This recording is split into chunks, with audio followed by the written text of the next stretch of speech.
कृष्णाय वासुदेवाय हरये परमात्मने प्रणतः क्लेशनाशाय गोविन्दाय नमो नमः।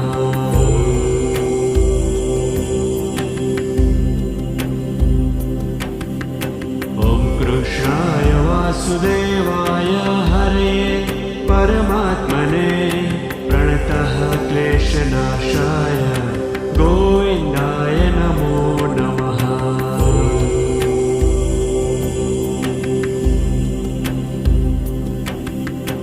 ॐ कृष्णाय वासुदेवाय हरये परमात्मने प्रणतः क्लेशनाशाय गोविन्दाय